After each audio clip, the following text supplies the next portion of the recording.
to discuss who's going to take the IQ test, just so I can get this going. Okay. Because we're going to get an IQ service, and we're going to do heavy betting on it. Okay. Well, I think we're going to do like 5 people. I was thinking Scott DePace, of course. Help me out with this, Gary. I think DePace, definitely Sal and Richard. But and Jason and Scott, because they were sort of against each other, and Richard and Sal, they're against each other. And then, did you want to do JD? I can't remember. JD was in the conversation. JD, yeah. So JD's in? Yeah. Okay. You mentioned me, but I'm not really playing against anybody. Nobody cares about you being... You already But there's a lot of betting that can be. You could bet on who the overall smartest person could be. Yeah, I think Gary would beat a lot of these guys. Yeah. Gary's very smart. You think Gary could beat Scott DePace? I do. I think so. I think Gary's smart. Want to know something? Again, I'm going with DePace over Gary. Why? Really? I don't know. I just feel he's more intelligent. I think you're being fooled by his testosterone. Exactly. He seems to have a lot And the of yelling. He's He very just yells. confident. Yeah. He like, I waver. Scott doesn't waver. Of course I'm the smartest guy in the world, Scott says. So you start to buy into it. I don't know. I just feel he... crush him. I crush him. He's not that bright. Are you sure, man? This is going to cost me a lot of money. I think he's, probably slightly below average. Wow. Now he's doing gamesmanship. All right, Gary, you're in. I don't know if I That's have 4 crazy. hours, but Well, if you weren't so busy playing Sporkle, that's Tracy informed me.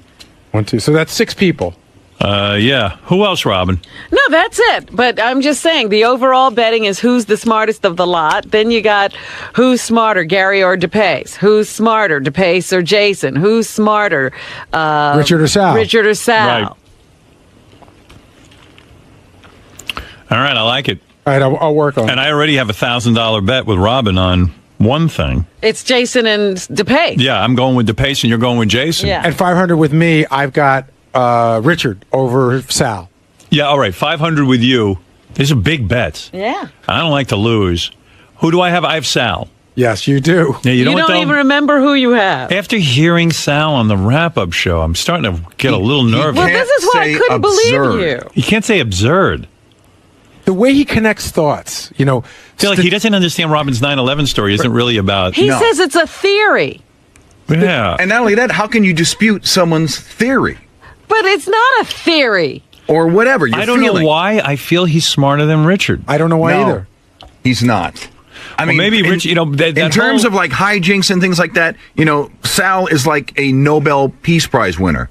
But when it comes to common sense smarts, no, believe And it or who's not, always I think pranking Richard. who back there? If there's a prank to be pulled, it's Richard pranking Sal. But Sal was like a stockbroker. I mean, you got to have But a certain not a good mathematical ability. Not a good one, though. So mathematical ability, but it doesn't always That's mean... big on IQ. It doesn't always mean the common sense. mathematical ability he had to have. Right. He took orders. Well, he should be able to quickly be able to calculate in his head if a stock went up or down to be able to talk to somebody. Yeah. If the number's bigger, it went up.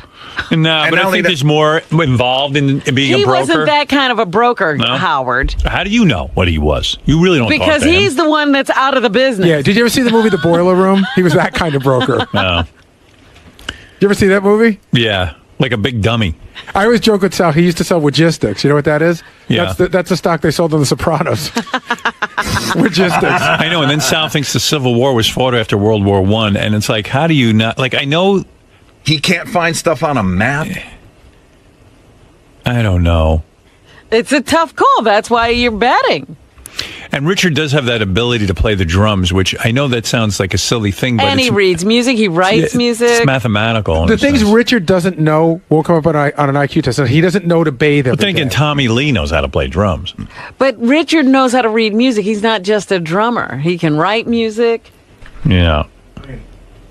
Sal, I'm losing faith in my 500. I mean, I'll go with you, I guess, but All right. I've got a feeling you're going to lose. You even I said got- Richard's smarter than you. I said he has an eccentric way of thinking, which would certainly be to his advantage during these testings. See, that just alone scares me. Where do you come up with that theory? Well, Richard he thinks out of the box. And when you do these tests, it's all about rationalization and looking at things and deciphering what goes where. It's like with shapes and different And you things give like up that. easily when you try to solve a No, problem. no, That's no. the other thing. I work. Like, me? I've seen you on the air, like, just give up. You throw me out. No, when we ask you a basic question, but go ahead, yeah. No, I don't give up. But the thing is, The Series 7 is one of the hardest exams in the world. They say it's right after the, what's the attorney exam? The MCAT? LSATs. Right. I passed the first time the bar out. exam you're talking yeah, about. after the bar. It's the second hardest, they say, after the bar. What is the exam you took? The Series 7 exam. But can't you study? Like I got a first-class radio telephone license, but Right. I'm a moron. But they taught me how to like take the test. I took 2 weeks of classes, and That's I what I studied mean. for 90 days, and I got an 89 on it. Right. I also took my investment advisor exam, which is, I believe it was Series 35. I passed that with flying colors as well, and I think I got an 85 on that one. See, I think he's like Beetlejuice. He knows what he knows. Yeah. Well, like I took the written. He's saying 89 and 85 are flying colors. But Sal, I took the written driver's test and I got them all right. Maybe that's the Right. same thing. No, it's Series this is 7, re- Howard, Series 7, I know people who have failed. It is a lot like the bar exam. It's Is a it? very difficult Yeah. test. All right. Well, I got 500 on you, and I got But 1,000 on is it just DePace. memorization? Is it just knowing things? Or do you have to figure out things? There's a theory that Sal paid someone to take the test. No, that's definitely not true. But thirdly, yes, it is short-term memorization. I have to agree with her there. Okay. But hey, I passed it. I can retain information. And thirdly, I never sold logistics. That was one of Stuttering John's wacko guys. I was always successful in the stock market, and I did very well. Right. And I was on a smoking gun. I saw some interesting stuff. Yeah, about but none of those accusations were against me. places you worked. Places I work and places I left. But you worked at a certain type of place. Absolutely. And whenever I sent something wrong due to my intelligence, I got the fuck out of there. And I don't have I've worked on Wall Street for 10 years. I don't have one single complaint on my license. I've never done anything wrong. All right. I'll stick with my Sal. I'm going with Sal. See, he's lulling you into a false sense of security. The Series 7, there's probably a book, there are probably study Yes, guides yes. that you can use. Yeah, 'cause in an intelligence test, it may require you, as you said, to think outside the box. It's basically just using the logic that's contained I within got a your first-class radio telephone license, which is you have to know major electronics. Which I'm impressed because a lot of people did fail at. Most people fail, but I took a course in Virginia. You still did it. With though. the great Ray Gill, who got me by. He got me through. But I don't think I'm real intelligent. I just know enough. I think you downplay it, but you do know a lot of shit. Not really. I just fool a lot of people. You ever look back on that Well, test? then you're good at it. I think, like, what a complete... Was it like an utter waste of time in retrospect? No, because it helped me get my first radio job. It did. My Although father later was right on, about it. they suspended you didn't even have to have a license anymore. It's like you mailed in your name It and got they my give you foot a in the license. door. That's why they hired me. Not because I was a good announcer. They needed a first phone. Because they thought you could fix the transmitter if it went down. They thought they thought I could stay at the transmitter if if they had a problem. And what would have happened had that happened? They need a first-class radio guy to stay there. You can't have a smaller license. But could you have done any repairs? None. But that's irrelevant. What happened was sometimes you need a first phone. You have to say to the FCC, we have a first-class radio telephone. Yeah, but they have a guy who they share with a bunch of other stations. The only reason I laugh at this is because, like Fred said, it's all meaningless now. At the time, It's all meaningless now, but I got my my foot in the door. It got your job. Yeah. And that's why you take those tests. But Sal... I got All right, Robin, I'm sticking with the 500 on Sal. He's convinced me. You're a brave man. Gary, I got a bet with you, and I got 1,000 on Scott DePace over Jason.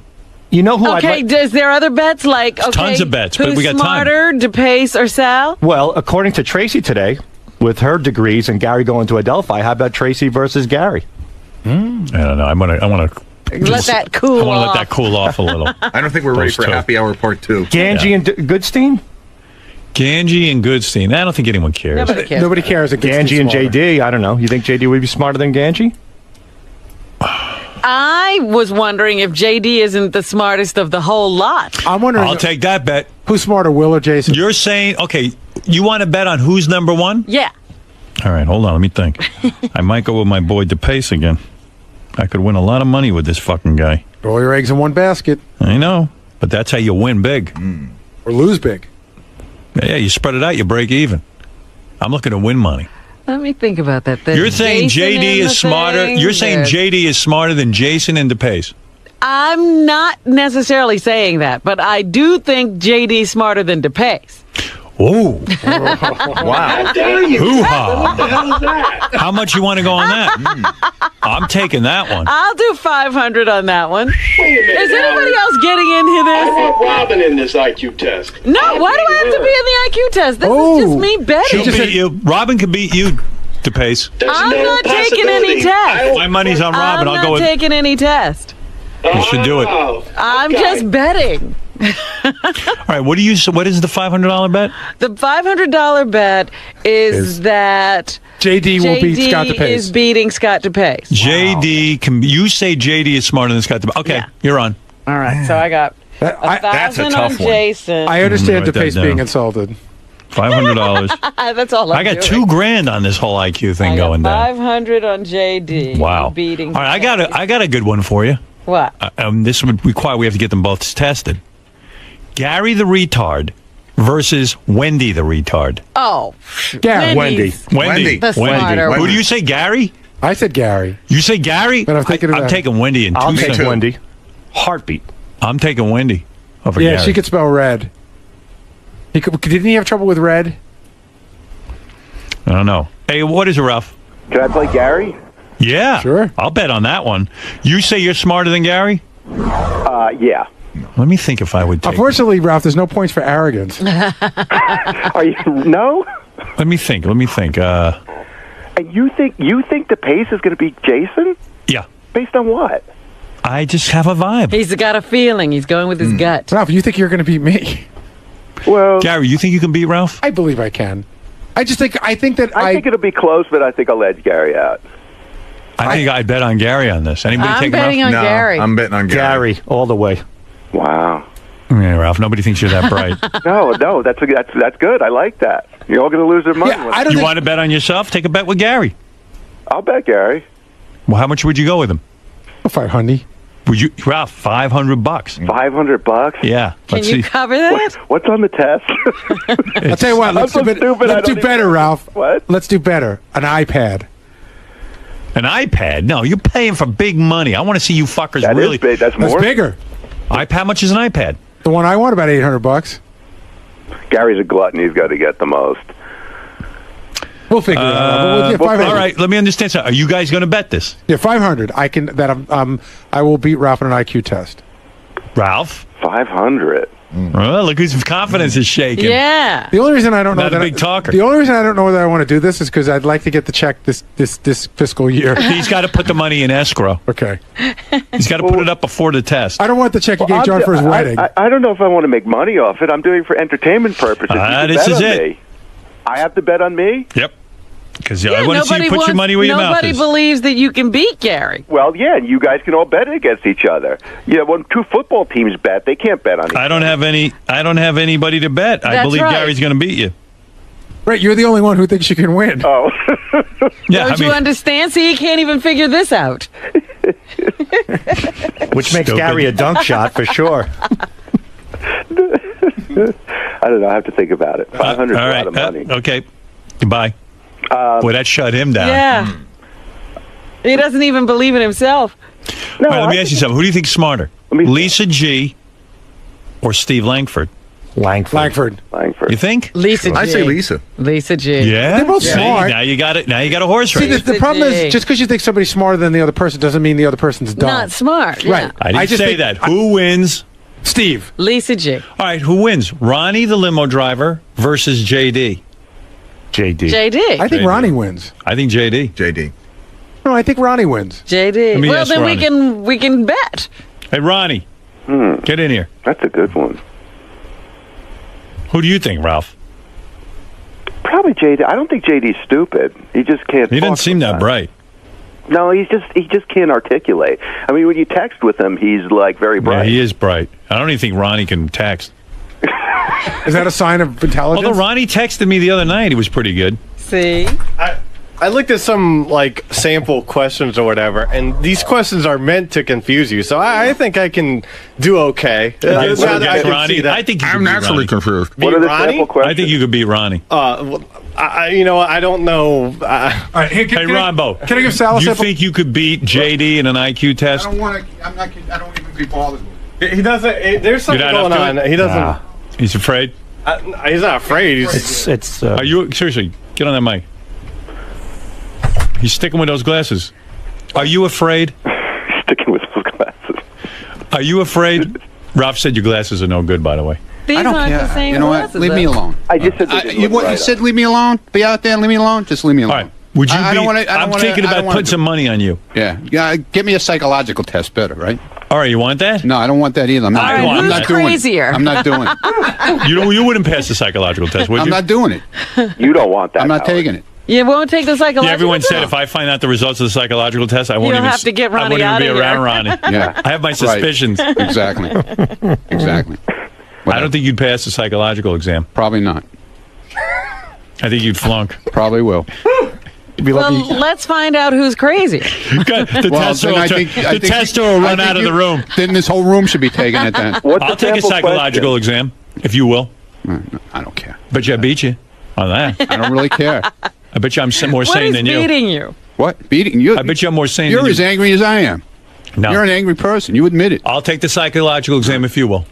I'm not taking it. Say, see? He yelled at me for I'm just not- touching look, his dude, shoulder. Dude. He yelled at you for touching Enough. his shoulder. I tried to give him Okay. a pat on the shoulder, and he. You know what? No, he has this habit of touching people. I don't like it. I don't like to be touched like that. I'm telling you, man. I gave him a You're pat. gonna. Oh, I'll you take the like being touched, okay? I'll take the Oh, give me a psychological. break. You won't even shake somebody's hand. I'll take the psychological exam if you will, I'm not taking it. and we'll go head to I'm not head. taking it. You beat a pussy. Whatever. I don't care, dude. I'm not taking You it. should take it. I think Howard would beat you. I'm going to beat you. Good. Beat me. You think I'm Dude, I crazier? don't care. You I think don't I'm care. crazier than you? I'm not talking about IQ. I ain't taking that either. I don't want everyone to see how stupid I am. Right. I can hear you on that one. Okay. I don't think you're going to do But that. the crazy test. The crazy test, I'll go head to head with you. I know what my IQ is. What is your IQ? 128. Get That's the pretty fuck good. out of here. That's right. There's your no age. goddamn way. Your That's IQ. right. That's You're right. saying your IQ's That's 128. right. 128. He is good with directions and stuff. I got to say, Directions? that's an intelligence. Not really. Yes, it is. I've driven with him, and he takes the worst route sometimes. Yeah, okay. Yeah, okay, Ralph. You oh my God. You could Yeah. put this guy anywhere, and he could figure out where he is. That's intelligence. Well, see, you just have no. You can do I'm that. not bright. if I you bet have you a Ronnie beat compass. me on an IQ What test. are you talking about? See, I Ralph? think you do better on an IQ test than you would a psych exam. Psych exam is going to throw you right in the mental hospital. You might get locked Whatever. I could be Ronnie. I need a rest. You shouldn't be afraid of the IQ test. I'll tell you what. I'll put money on you over JD. Now you Whatever. reminded me you're smart. I'm not taking it. You're I'm not saying taking you any got an test. IQ of 128? I'm out there to stand outside. I don't want to be bothered with any of your tests. I bet you I can beat Ronnie in an IQ test. Definitely. Oh. All right, how Why much? can't you take the crazy test? Yeah, how come? Something happened. Because he We- passed it How already. about if you take it with me? I'll take the Okay, crazy the test. three of us. Crazy. Three of us, and I I know- guarantee I you. Who's crazier? Listen, I know you from back when. You remember that. Right. I'll remember, make the crazy I I'll make remember a you deal. from the red when you drove a red Mustang. Ronnie, I'll make you a deal right now. What? Me, you, Robin, take the psych exam. Right. I beat both of you. That I'm more normal. Oh, Yep. that's what you're saying? I have And no I'll worries. say this. I have He no might be more worries. sane than you. Between the two of us, the three of us, I'm the sanest person. Oh, I'm the please. sanest. Let's go. Give me a I'm break. the Robin, sanest you will person flunk. here. Give me a break. I have no, No way. doubt in my mind. I'm going to say this. Ronnie will be the most crazy. You're going to be the second most No, crazy. I'm not and I'm going to staying come out up smelling at like night a rose. worried about Dancing with the Stars. Hey. Neither am I. I am. How's that crazy? That's not crazy. How's that crazy? Hey, maybe I would flunk. I wonder. Let's take it, Ronnie. Me, you, and Robin. Come on. Come on. That'll be fun. Let's do it. Maybe none of us will get to leave after we take the Come on, I'll Ronnie. do it. I'll Don't be do a it. Pussy. What Don't be a brings you in pussy. here? You know what I'm What do you thinking? have to do with You know this? what I'm I'm thinking? smarter than you. You know what I'm But thinking? what does this have to do with you? You know what I'm Why thinking? are you here? Ronnie, you know what I'm thinking? I'm thinking I might come out the worst. I'm thinking that none of us might be allowed to leave. See, I think Ronnie might be crazy, but what if it turns out I'm crazy? You're crazy. Get My over psychiatrist that. won't even let me out of the office. Get over that. You're crazy. But The you three of us function- are taking it, Ron. You function well with your craziness, though. I don't know. None of us are dysfunctional. Maybe I'm so Not, Ronnie's not getting really. You there. don't spend all day with See, him. I thought Ronnie might be crazy. Now I'm wondering who's crazier, Robin, Ronnie, or me. Well, that's why we're taking the test. But my money's on Ronnie being craziest. But I'm probably wrong. I think that. So you're acting I all don't know. normal You now. could edge out Ronnie. Oh, if I do, I'm I not think acting you're all normal. What do you mean? I'm acting the way I always act. No, you're not. Sometimes you get crazy. What do you mean? Oh, because I yelled at the guy on a wrap-up show? That was the least of it. The guy was an idiot. Did you listen to the whole thing? Fuck that piece of shit. Shut him off. Exactly. Rambo. Oh, fuck him. Me, you, and Robin. We're not taking the IQ. We're taking the psych exam. Should we What throw is Fred it? in there? I don't know. What is it? That guy called in this morning. He said he gives psych. No, we're going to a professional. This guy said he was the psychologist. We're guy going to called a in. hospital. I don't think We'll Ronnie know. did- Hospital. We'll We're going to know a hospital. Because What if we my- take it and they lock us that's all what I'm up? saying. They won't let us out. I'll get my guy to come in here and do it. Who's your guy? guy? He's a psychologist. But does he give the exam? I'll ask him. No. We're not taking your guy. Why not? No, we're He's getting an independent paid guy. by you. So what? Right. Don't you Ronnie- think Ronnie's What about your guy? I don't have a guy. You need one. All right. This is a side thing now. This is getting out of the IQ area. into crazy. But do you think you have an Side IQ of bits. 128? You know that's near genius. No, it's not. Yeah, It is. it is. You don't have an IQ of 128. I did. I do. The last time I heard, that's what it was. Wow. Whenever I've it seen was, you try going to think. back. Heard? I've seen you try to think and nothing happened. Yeah. Okay. I have a lot of common sense, believe it or not. You asked him who the guard was in London a couple of weeks ago. Remember that? He had no idea. But that who? ain't IQ. The guard. Yeah. Remember, what was that? What was that reference you made, Howard? You sure it's 128 or 12.8? Okay. Howard, what's a Benji. sample IQ question? Like what kind of question? Like an IQ question I would got be. one. Go ahead. Okay. I'm going to give you a series of numbers, Ron. Are you ready? Yeah. And just give me the next number that comes. 8, 4, 2, 1, 1/2, 1/4. What's the next number? I'm done. I know it. You know that already, Sal? An eighth. Is he right? He's right. Yeah. Yeah. It's going to have. Sal, I'm going to make a fortune with you. You bet your sweet ass you are. I had that too. How much money do I have on you? 500. That was a very simple question. It was? Yes. That would have taken me a month. Did you know that, Ronnie? No. Yeah, I mean, What's neither. another Was question? it as simple as pawn, Robin? Hey, Ralph. Like you know what that director's name was. I know you got it wrong. Ralph, I know did you know didn't that know answer? it either. I did. You did? I did when I was writing it down. I didn't. I wrote Not down anymore. 8. Hold on. Anyway, We're 128. not doing this now. We're gonna 128 have is very standardized superior tests. intelligence. Really It's right is. below It's the above genius average. level. Right. Yeah, I'm not a genius, believe it. You're not. Nobody I know. will dispute you there. Give him another one. I couldn't even answer that. I fucking flunked this thing so bad. You could figure it out if you wrote it down. I don't know. But I'd use up all the time on the test. 4-hour test. Yeah, Okay, ready? It would take me 4 hours. Wow. Are you ready? Go ahead. A train travels 20 feet in 1/5 of a second. At the same speed, how many feet will it travel in 3 seconds? You got that, Ronnie? 20 feet in 1/5 of a second. 1/5. 20 feet in 1/5 of a second. How many feet will it travel in 3 seconds? Do you know?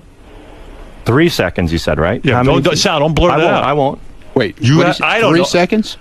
Yeah. 20 feet. 3 seconds, 20 feet, huh? You don't know, right? I don't know. Isn't it like Well- 300? That is correct. See, Fred's going to win everything on this. Because you have to multiply Kind of a thing. 1/5 Yeah. times By- 20, Right. and then you take that factor and Times you by multiply. 60 By the way, seconds. did you know it, Sal? Yeah. Because Richard knew it right away.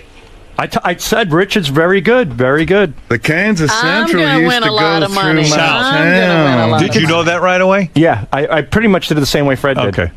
But I got it, but I had to write it down. I want to bail before I'm like Ronnie. I didn't get it at all. But you can use paper on it. And neither did Robin. Oh, you can. You can use paper.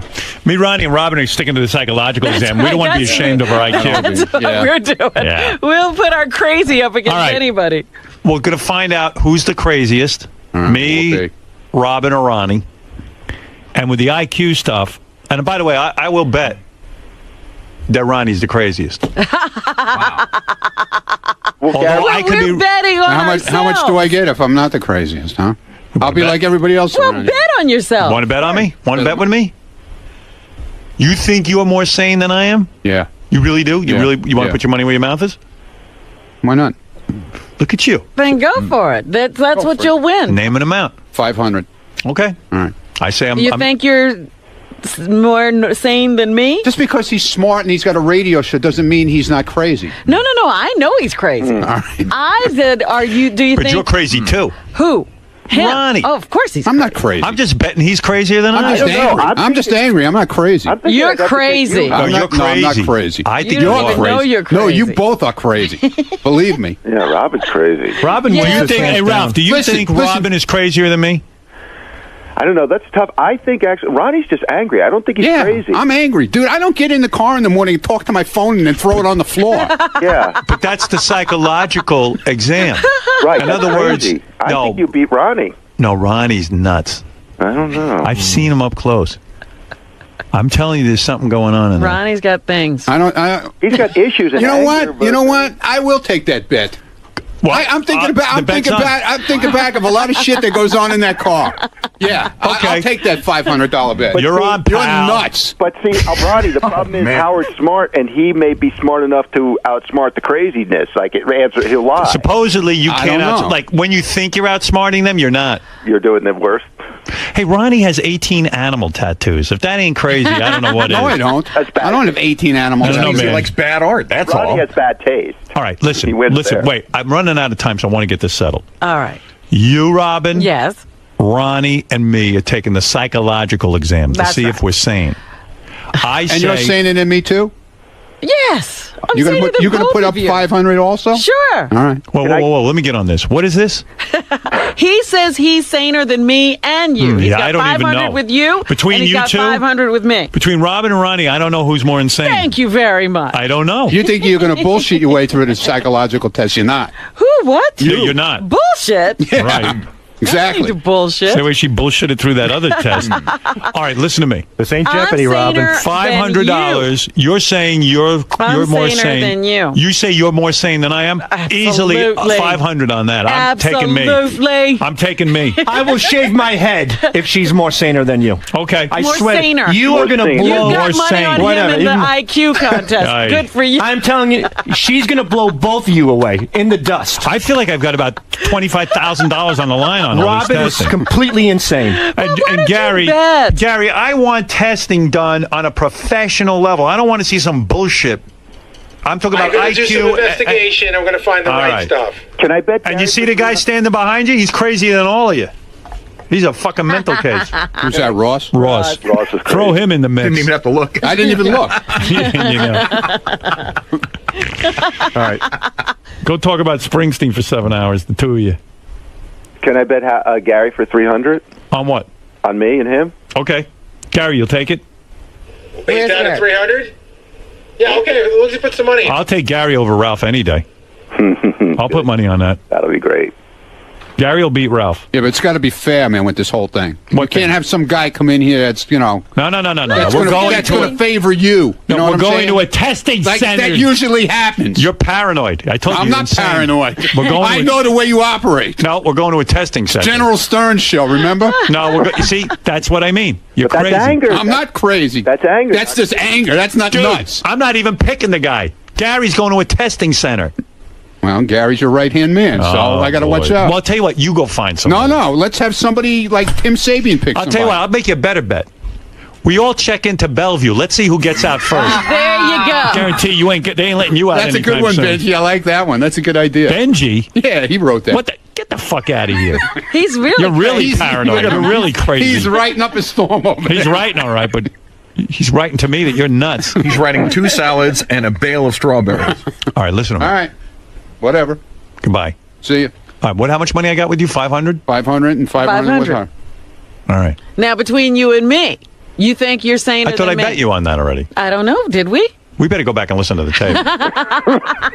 The bets have been flying. I think I'm way more sane than you. I will bet Way more sane. I'll bet any amount of I money. don't know how this is calibrated because we should have odds You're definitely where better. you beat the spread. Well, you were better than you were. I mean, you were really nuts, but you're still nuts. Oh, please. And I'm sane. No, and you're broken. You can't even get fixed. Yeah. No, you know what I am? I'm neurotic, but I'm sane. You're I'm insane. neurotic, but No, I'm sane. No. No. You're insane. No. But What's not the You difference neurotic. between are neurotic insane. You're not neurotic. You are insane. But you're not neurotic. I am too And it proves you're I'm insane neurotic. because you think you're neurotic. You're not. What are you talking about? You're not don't know neurotic. me. You don't How have dare neuroses. you? How dare You you? get on a plane. That I can do. But you can't eat food, Howard. That's not neurotic. She's nuts. Food. Doesn't- She's brilliant, but she's nuts. And Ronnie is kookier than anyone on the planet. Ronnie should. I think after these tests, they will try to have him locked into a mental institution. Who do you That's what I think is the craziest person there? Ronnie. No. Forget like but JD. Ronnie. Ronnie? All right. You think Ronnie beats them all? Yeah. Glasses. I got money on it. I don't bet easily. You know I don't like to gamble. Yeah, but between you and me, did we bet? I don't remember. All right, let's right now. What do you want to bet on our sanity? I say I am now in a psychological exam. Can they say who's more insane? Well, that's what we're betting on. So yeah, what do they measure that? They wouldn't say. I don't know. Same way IQ. We don't know it, but we know there are tests. I'll say he has a diagnosis.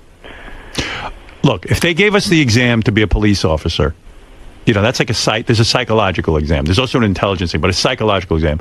I'm telling you, I would come out the best. Ronnie would come out the worst, and Robin would be somewhere in the middle. No. And you know why you would? I would come out the best. You're crazy because you think you would. I know I would. You wouldn't. They'd make me a cop in 2 seconds. No. You could never be a cop. You think I would flunk? Oh, You please. think I'd flunk the psychological The exam for the psych police? test, yes. You're insane. I think you You're might crazy. take out Robin. No. So He bet will, it. he will. Put your money. He will. Put your money where your mouth is. I don't know. It's a horse race there. That's a tough bet. No. Because you're both pretty wacky. Look, I never had OCD. OCD is neuroses. Didn't you used to scream and yell at people who? Yeah. She was I had nuts. anger issues. Right. Well, hey, put your money. Let the betting begin. Sounds like I'll crazy. bet you $1,000 you're more insane than me. You're on. You're on. There. There you go. People betting. All right, betting right for now is closed today, and as we get closer to the exams, we'll take more bets. We'll lose more money. All right, thank you. Thank you. Break. I think we need Las Vegas to get in on this. All I know is I just made myself busier with these tests. I know. When are we going to have time? How long is a psychological exam? I don't know, but I'm going to do it because I want to see Ronnie get in there. I want to beat his ass and your ass. Well, good luck to you, sir. Are there different tests to take for like the police officer? Yeah, or there's a psychological exam for the police force. I'd be kind of interested to see if he could have been a cop. I guarantee you couldn't. The question is whether Robin and I could be cops. Well, at least I was a nurse. Somebody was trusting me with something. Nobody tested you. They didn't have to test me psychologically. Even the angel of death became a nurse. What? Oh, stop it. What's up? I passed the police test. What, the psychological? No, I never got that far. Exactly. No, I never took it because I was going out with this girl at the time, and we got engaged, and Right. her parents didn't want me being a cop. They were rich. They had a lot of money. Right. Okay? So instead, they wanted me to come into the family business. So I passed it up. I never went for the psychological. I had taken the written test. Thank God You you knew didn't take better. You knew better. Let me tell you. I'm going to beat you. The betting is on. We'll see. He's crazy, I'm telling you. I got my suspicions about him. I've been watching him. I got my eye on him. I've been watching for 20-something years. Robin is going to win the most insane, whacked out, completely out of her mind psychological exam. Robin's going to win it, hands down. And would you say, why would you shave your head if what happened? If Robin doesn't win as the nuttiest one, I'll shave my head. Really? I'm that convinced. Wow. She's completely nuts. The word around here is that you might The be... word around here? That you might Mean be... the word in there, Chris? Yeah, that you might be smarter than Scott DePace. I don't know. Maybe. I doubt it, but we'll see. You don't think so? I'm very, low self-esteem, so I don't necessarily think I'm the smartest guy. I think I'm pretty, knowledgeable about certain things. So. But you're up for taking the test? Sure, why not? I've already lost any dignity I had in every other aspect of my life. Why not just lose my, dignity and my smartness or whatever, knowledge. And Ronnie, I'm not sure if he can, he's angry, so I don't know if it's fair to say that he's insane. I don't think that'll apply. I'm not insane. No, he's not. Angry. He doesn't stick coffee in his ass. He doesn't go hand gliding. He doesn't have these, illusions of grandeur. I'm too smart for that. Yeah, to go car racing. No, that I do. Car racing, I'll do. Yeah, you do it as a hobby, but you don't. All of a sudden, not out of the blue, you have this desire. She's never done it in her life. Right. I've done it. Right. He doesn't go to L.A. and wrap himself up in tortilla shells and sweat shit out of his body. No. You know, he doesn't drink green stuff. No. Maybe I shouldn't have Tim Sabian pick the guy that. He knows that Frank DiCapra is not Pon. So Robin is the dopiest. I mean, Robin is without a doubt the craziest one. No doubt. Hands down, Robin. Crazy. Right? Whatever.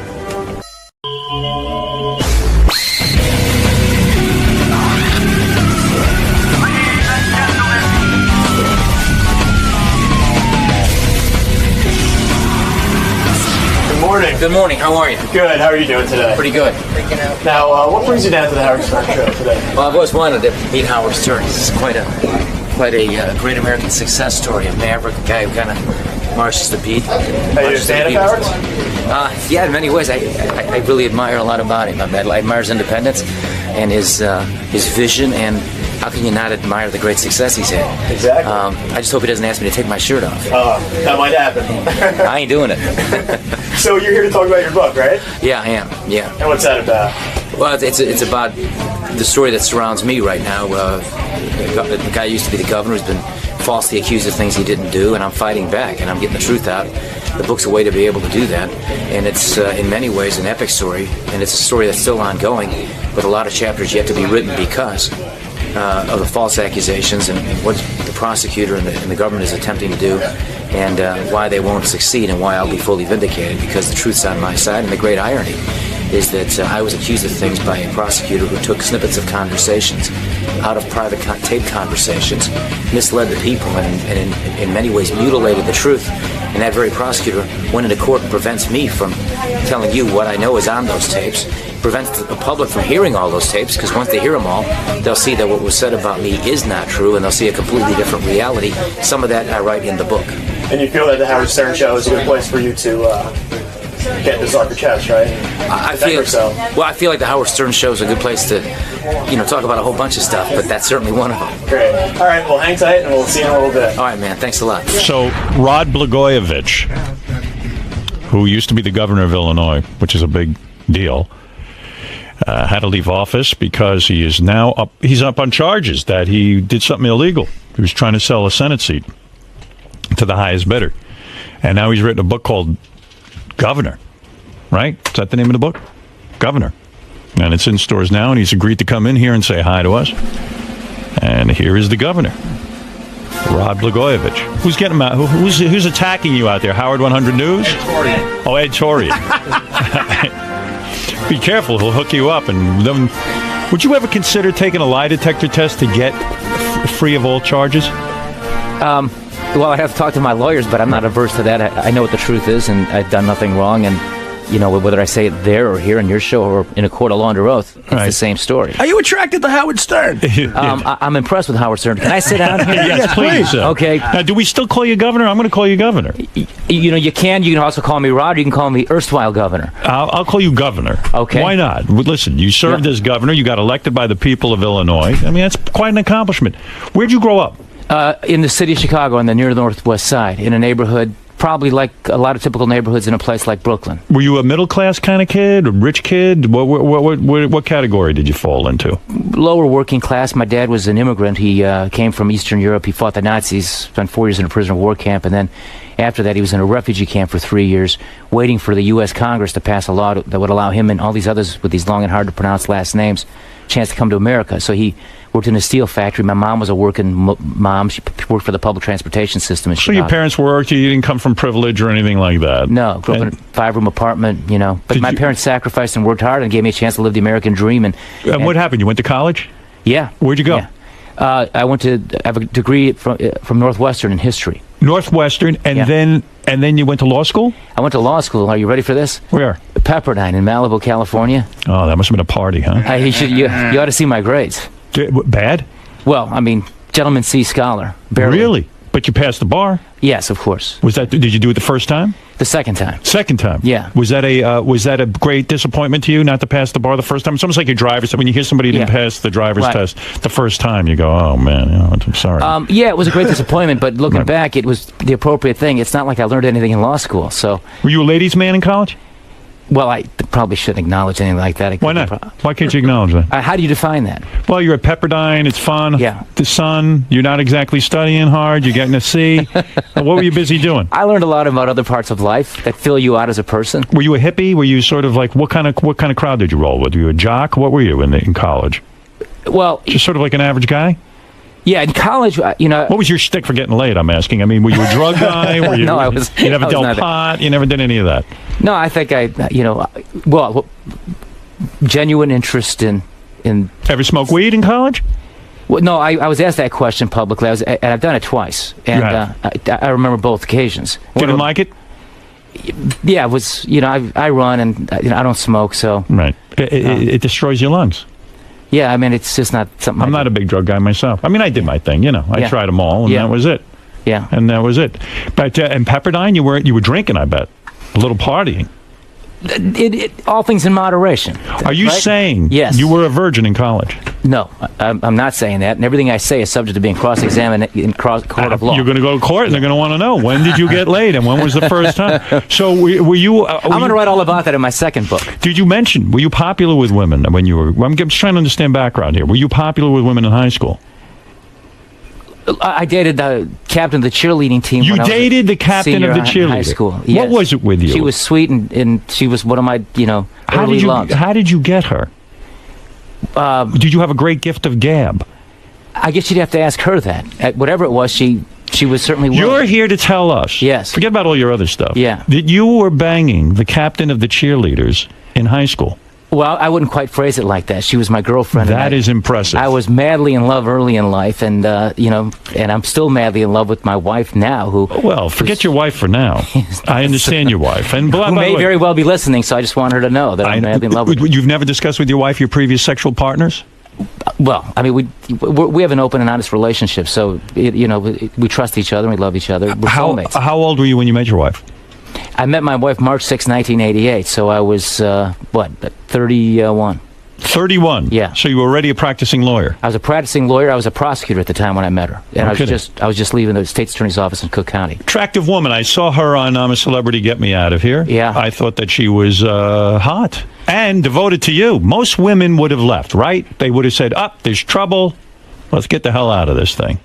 People say that to me. I don't know. All I know is how Patty is, and she's a special person, and it never dawned on me for a moment that there would be any issues between us. In fact, this has brought us closer together. Well, the whole deal with there you are. Hi. Hello. Nice to meet you. It's a pleasure to meet you. The whole deal with them is she even, turned against her own family for you. You weren't that popular with her dad, from what I understand. Is that right? You mean to begin with? Well, no. Her father and I had a very good relationship in the very beginning. It's a tragic story. I write about some of this in my book. He's a Chicago alderman, a ward boss, and was very helpful and instrumental in my political career early on. And so he's a politician, a career politician. Okay. Got angry because I shut down a landfill that he was involved in, and then he made accusations that he later retracted. There were other issues, and I write about it very painfully in my book. It's a complicated relationship. There are elements of him that I really love and I miss. So you're on the outs with your father-in-law. He won't talk to you. No, I wouldn't say that. We spent Christmas Eve together, but it's a very difficult relationship in view of all that's happened. So he's angry with you. His daughter's involved with you. Now it's the disgrace. So it's like all this shame and everything. It could make you go mental, right? You could crack from all this. Well, no, it's not quite like that. No, except what the truth is. Now, what'll make you mental, as you say, is the injustice of the whole thing. All right, so let's assume you're innocent. If you're innocent, and then you go into family dinners, and now the old man's like, I told you the guy was a bum. I mean, it's got to make you crazy, right? Makes you mashuggy. Yeah, right.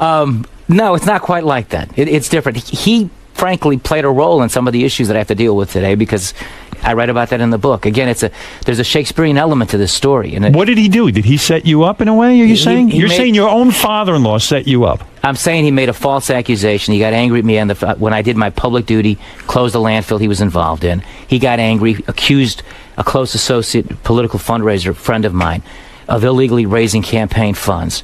And then he was threatened with a lawsuit. He retracted that, but once he did that, he unleashed the furies, and suddenly these federal investigators... Why did you go after your father-in-law? Let's say your father-in-law does have a landfill or something. He's involved in it. Right. Why go after him? I mean, there's so many things. Like, did you want to look the other way?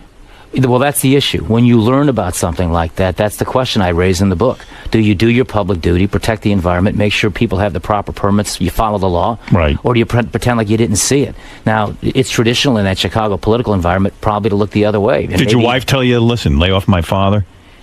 She was caught in the middle of the whole thing, but she was supportive. And again, these are very serious things because, again, I'm the governor. I have this big responsibility, and I knew this was going to be a problem. But I did what I know was right. Court sustained what we did. They went back, they fixed their problem, and they continued on in their business. The problem was the accusation he made left in the wake. Serious allegations that began the scrutiny that my administration and a friend and some others unfortunately had to deal with. So when you were a kid, did you fantasize about being a politician? Was this the career you wanted? I wanted to be a baseball player. Right, okay. So when that doesn't happen, like, and you go to law school, when you went to law school, you said, hey, this is a good way for me to get into politics. I want to be the governor someday. Maybe I want to. Did you ever dream of being the president? Well, I think anybody in politics at a level like that who gets that high. I mean, I write in the book that David Axelrod, who's Rahm Emanuel's political consultant, called me the day after President Bush beat John Kerry and suggested to me to have an open mind about running for president in 2008. His idea was a Midwestern new face, a governor. At the time, he had the governor of Iowa was a client. He was thinking about me, and he had in Barack Obama. And I write, he had the right horse in the stable, but he was kind of tilling the soil a little bit to see. Figure it out. Yeah. I mean, this has got to be mind-blowing to you. One day you're the governor, and now you've been, I guess the way I understand it is you were wiretapped. Right. They listened to your phone calls, and someone said, hey, this guy is trying to sell Barack Obama's Senate seat. Right. And you've claimed all along that if you listen to the entire tapes, which they will not release to us, if you listen to the entire tape, it will vindicate you, and you are confident that when you go to court, they will play these tapes, and you will be vindicated. Am I correct? I am confident that I will be vindicated. I am certain the tapes will set me free, and I'm hopeful every tape is heard in court. Right. Because these prosecutors may attempt to prevent some of that. The great irony here, Howard, is you've got a prosecutor, the heavy hand of the federal government. You've dealt with the FCC, so you know what that can be like. Yep.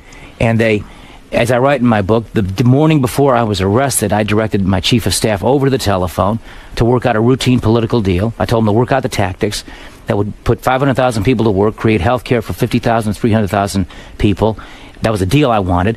And then I wanted a written guarantee not to have a tax increase in Illinois for 2 years. Rahm Emanuel and other leading U.S. senators were helping put this deal together.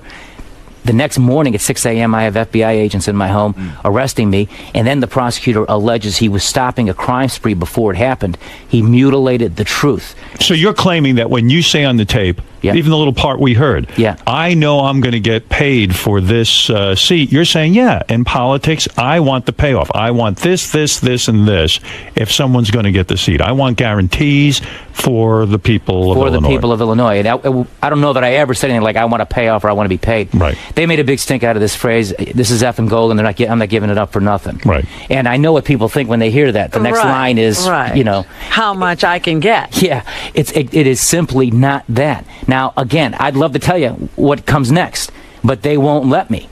And I can only tell you, it ain't what they're suggesting it is. And there was never, ever an intention on my part to sell the Senate seat for money. So is your legal strategy, give me the tapes, subpoena the tapes, and I'll play them in court, and I will be vindicated. That's the strategy, right? Well, I think it's not quite as simple as that. There are other evidence and some other witnesses and all the rest, but that's essentially, a lot of what this case is I think, going to be shown by those tapes. Do you lay awake at night saying, wait a second, let's assume what you're saying is true. You're innocent. I am. But people go to jail all the time who are innocent. You're facing maybe 20-something years in jail, right? If this thing goes down and people just want to let's say they do a witch hunt on you. Let's say somehow they don't release all the tapes. I don't know what happens. Something goes wrong. Right. Aren't you flipping? Would you ever consider suicide if you had to go to prison for 20 years? I actually would. Well, no, but a close friend of mine just took his life. Right, I know. Because the federal prosecutors were trying to get him to lie about me. He had admitted to wrongdoing on cases not involving me, dealing with contracts with the O'Hare Airport in the city of Chicago, not my administration, and acknowledged his mistakes. And they were going to offer to significantly reduce his jail sentence if he would lie about me. He refused to do that. In the meantime, the sentence he was getting was very significant, 8 years. Wow. And I think maybe possibly threatened with even more. And then just the other day, he took his life and left behind 3 little girls. So are you able to sleep at night knowing that, like, I could go to With jail this for hanging 20? over your head? I mean, what's your life like now? Are you on any kind of medication? Seriously, I mean, you seen a psychiatrist? Anything? No, not at all. Don't you need to talk to someone about this? I wrote a book, and I talked to you and others, and I'm hardly a psychiatrist. Well, but you are a big mountaintop. And Howard, when you're an honest person and something like this has happened to you, when you've lived the American dream as I have, yes, okay, and this nightmare has happened, which is so un-American and not what America's supposed to be, you're still only in America. Where else can you write a book? But come on, you cannot possibly lay awake at night. I mean, I could understand. I would be like, oh my God, I'm going to go. Well, maybe it's because it's not imminent, because, he still has a trial to go through, and maybe he still believes that eventually this is going to all be righted. Yeah, it's scary. It's going to be righted. Is it scary? Of course it is. And do I have those moments? I write about in the book. My little 6-year-old Annie's at her kindergarten graduation when my wife was in the jungle in Costa Rica, and I was there, and my sister-in-law Deb, who was filming it, and she's a big fan of yours, by the way, and sure would love to meet you. She's actually here. I would love to say hello. But my little Annie was sitting there in the circle, and with all her little classmates, just so sweet and precious, and I looked at her, and of course, from time to time you have a thought, and you ask yourself, will I see this next year, and will I see... Have you explained to her what went down? Do you talk to the kids about it, or are they too young? The little one has a different perspective than our older one, who just turned 13. She's a lot more aware of things. But, I mean, they both are. My wife has talked to them as the need arises, and I think they've done a real good job keeping them, focused on what their lives are. And they're little kids with typically ordinary lives in most cases. Before you got into politics, were you a very successful attorney? I mean, were you making a good living? Yeah. So you were a pretty wealthy guy. I mean, you worked your way up and you made some decent money. Are you completely out of dough now? I mean, are you facing bankruptcy?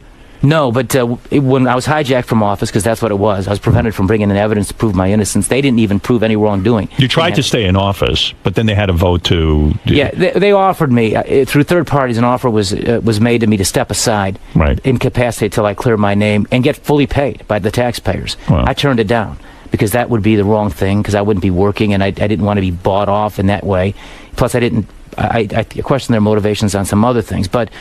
I lost my job suddenly. My wife worked in an organization that helped the homeless. Right. And then she got canned? She had a 1-year contract. They breached it. She's entitled legally to about $80,000, but we didn't want to sue an organization that needs every dollar it can to help the homeless. So neither one of us had any income. Do you guys? Do you and your wife talk about this every single day now? It's consumed your life, I would assume, right? I mean, you can't have a normal life. Did a lot of your friends? This is life. Did a lot of your personal friends leave you? Like, have they just turned their backs on you and said, "We don't want to know you anymore"? Well, let me answer that, but let me just go back to, we're rebuilding our financial situation. And again, we've had opportunities that most people who've lost their jobs don't have. Right. I mean, I was offered a TV opportunity to be on a TV show in the jungle. You would have done that, huh? I'm a celebrity, get me out of here.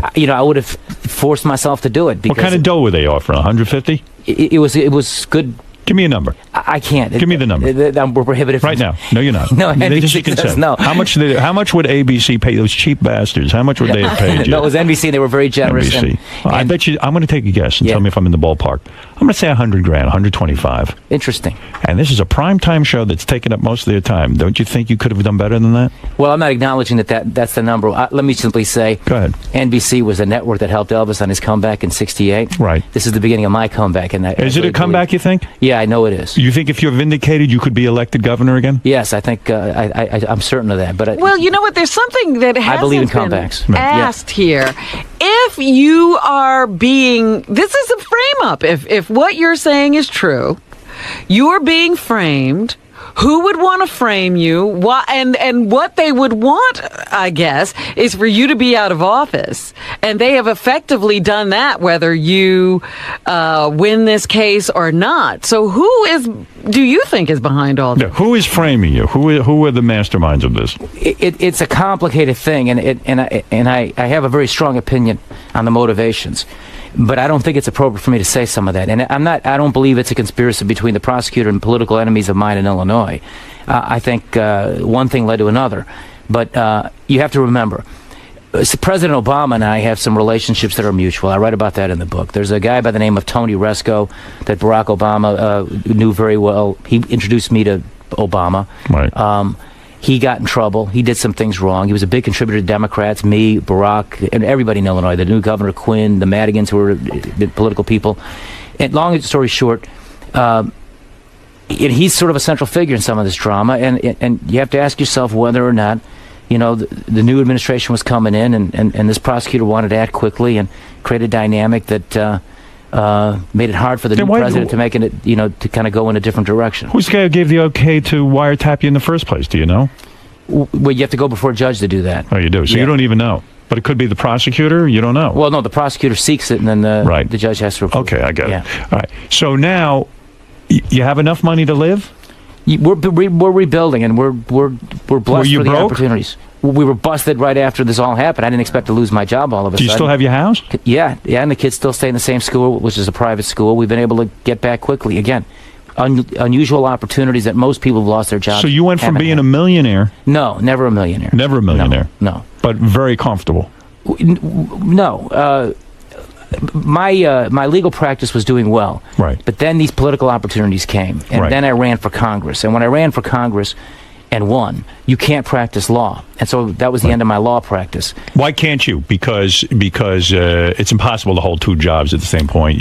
Congress is a full-time job, I guess, right? That's correct. Right. As a state lawmaker, you can. You're not allowed. Right. Yeah. So your income takes a hit.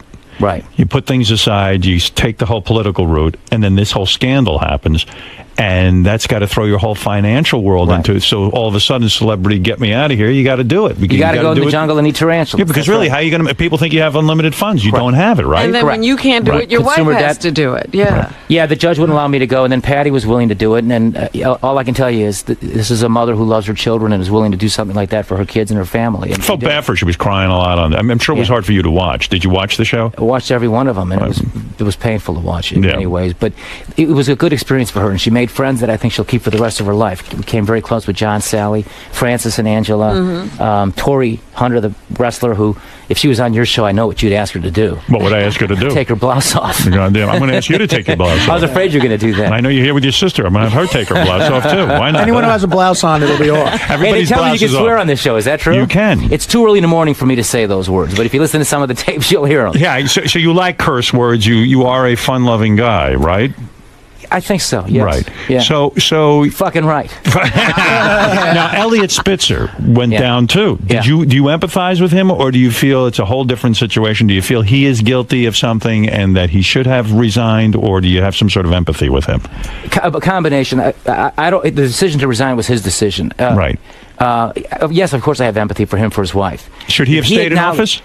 That's a decision he would have to make. I don't know what the dynamics were. Did you ever meet the guy? No, I never did. But, if you were to look at his situation and look at mine, I think it's fair to say, and I know I probably shouldn't say this, he got a blowjob and I got fucked. But I'll be back. But I'll be back. I mean, and there's no dispute with regard to his behavior, but there's big dispute with regard to what they even say Spitzer's trying now to get back. I mean, he might even consider a comeback, they said. Yeah. Who knows? Maybe he'll do all right. I don't know. I can see him trying to do that. So the book's called Governor. Yes. And you wrote this right after, I guess someone approached you to write this thing, gave you a decent advance, I hope, right? They've been fair to us and excellent. And I want to plug the publisher, Michael Wiener, who just passed away. But he took a chance on me to give me a chance to write this book. Cause you write it with a writer, or do you just sit down and do this yourself? I did it all by myself. No kidding. 6 boxes of crayons, but I wrote the whole book by myself. You wrote the whole book by yourself. Yes. This is in your words. Yes.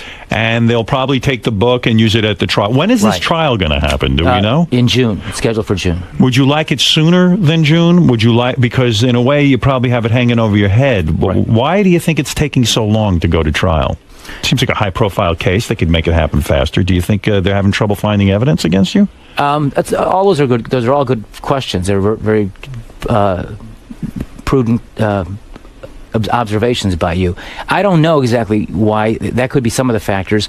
They sent us something like 3 million documents to review, which is, to me, just an effort by them to wear down your lawyers and wear down your finances. Yeah, that's right. I don't believe that's significant, though. I mean, the bottom line is, the tapes tell a big story. What do your lawyers say to you? Are your lawyers confident they're going to get you off? Absolutely. They are? Yeah. Oh, yeah. Very much so. Did they give you... Like, when you sit down with a lawyer, you say, listen, give it to me straight. Yeah. Give me a percentage. Yeah. What's my odds here of winning this case? You got a 90% shot of winning it? You got a 50% chance? What's your odds? Well, they don't talk like that. They're just saying they're all confident we're going to win. I mean, there's a complete confidence. They've heard they've seen enough evidence. Let me put it that way, because I'm prevented by this court order to talk about, what's on these tapes. But we have access to those tapes. My lawyers have heard them all. Has anyone offered you a deal? No, but there is no deal. I'm not pleading to anything. I've done nothing wrong. If someone came to you today and said, listen, right, I want you to admit guilt. Right. You do a year. Right. You're done with this thing. No. You won't do it. No way. I have done nothing wrong. And I write in the book, again, I'm fighting for my children and their reputation and for their lives and their futures. I'm fighting for my late parents, my immigrant father and my mother who worked so hard. They didn't raise their kids to be in a situation like this and have our names sullied. We are honest people. We meet our responsibilities. I honestly fought for the people. Every child in my state gets health care. No state did that before. All of our senior citizens take free public transportation. No state does that. I insured every uninsured woman with mammograms and pap smears, routine, so that they can catch breast cancer early and have the treatment if God forbid, cancer's found. I went around the legislature to get a lot of this done because they were blocking me. And so, yeah, I did controversial things, but they were always Robin, you have to love that Robin has just been told she has a G cup.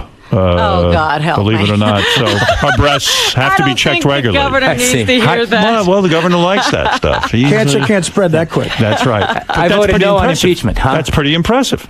Yeah, no, a record amount of money in public education without raising taxes on people, minimum wage increases twice for low-wage workers. Do you think you're still popular with the people?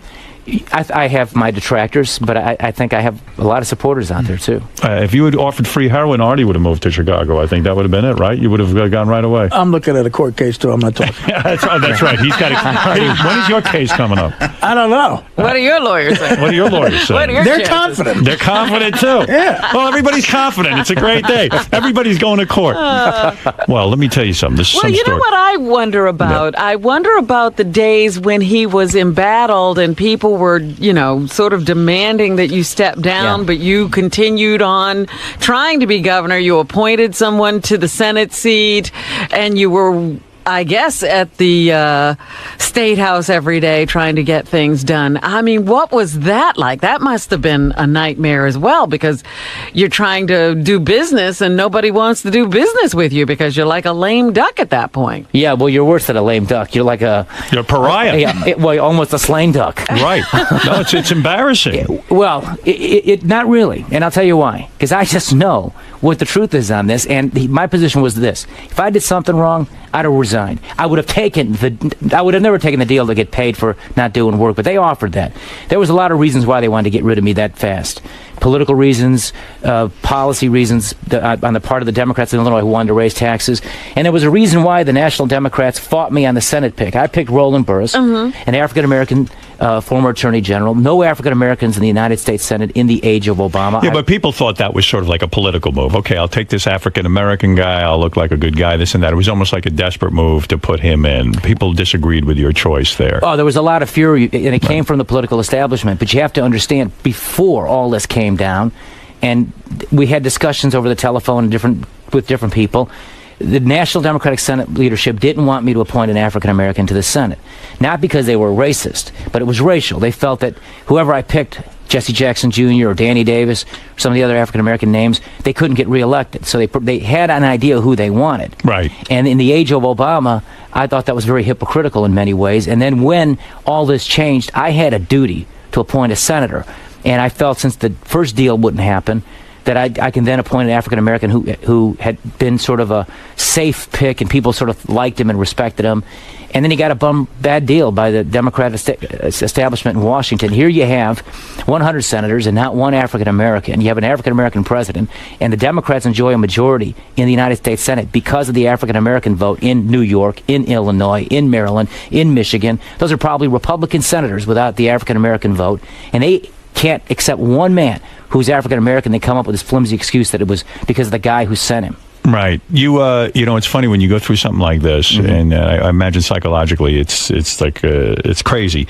but then you start getting weird offers too. Were you offered to have a paid appearance at the Bunny Ranch, the prostitution place? What? What is that all about? You know that, early on, things like that were coming in. And even though I was unemployed and had no income, I respectfully declined that offer. What did they want you to do at the Bunny Ranch? Have sex Were with you going to have women? sex with your voters? What was the offer? What? I don't even understand. I can understand if you were a woman, why they'd want you there. Why would they want you at the Bunny Ranch? Yeah. As I recall, it had something to do with judging some kind of contest. Oh, gee. Okay, now there's a footnote to your story. Right. Months go by, and I was just recently in Los Angeles and having dinner in Hollywood. Right. And I meet that guy. I think his name is Phil Hoff. Dennis Hoff. A heck of a nice guy. Right. Very charming. A real nice guy. Right. And he reminded me of the offer, and I said, "Hey, man, don't just because you're in the bordello business, I was in politics. It's not like we weren't working in the same kind of field." So they offered you a fee to come judge some sort of beauty pageant or something, and that you felt, well, maybe that won't look too good, and that's not your scene. Yeah, that didn't get past. You also turned down an offer to drive a race car and play outfield for a minor league baseball team. Is that true? Yeah, that baseball one was really interesting. I thought seriously about that one. But, that would have been good. I might have got to a game. Now, and your sister's with you. I understand she's a gay woman. Yep. And she is married to a woman? Her partner's with her, Kristen Baker. Hopefully you'll meet her too. Are you allowed to have gay marriage in Illinois? No, but they love you because back in 1995 you were one of the first big leading advocates for gay marriage, and they love you. Would you have approved of gay marriage in your state if it sort of was up to you? Not that it is. I didn't support that, and my sister-in-law, God bless her, was at a gay pride parade, and on one of them she had a big sign on it, had my name on it with a big red slash through it. Why wouldn't you support, if you have a gay sister, I assume you approve of the very lifestyle? much so. Yeah, very much. Why not approve of gay marriage? I still don't understand why more politicians won't do it. Are they afraid of the constituency and the right wing and the religious types? Well, it's a great question, and I've read history enough to know that, as Franklin Roosevelt used to tell Eleanor Roosevelt, she used to bombard him with memos constantly every day, and he had a rule where he told her, "Eleanor, I'm only reading 2 of them a day." Right. And she was so interested in social change and a social activist that her heart was in all the right places. But he was more practical as a politician on what could actually get done. Right. You can't get too far out in front where the rest of the people are.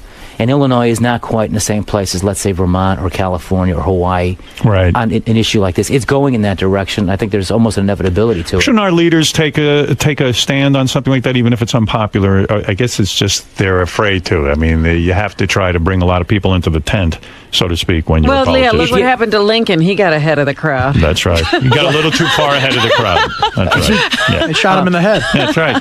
But you can actually hurt a cause if you jump too early. I mean, if you believe in a cause like that, carefully nurturing it and moving it forward. I'll say this, as the governor, I was the first governor in Illinois history to give every gay state employee domestic partnership benefits.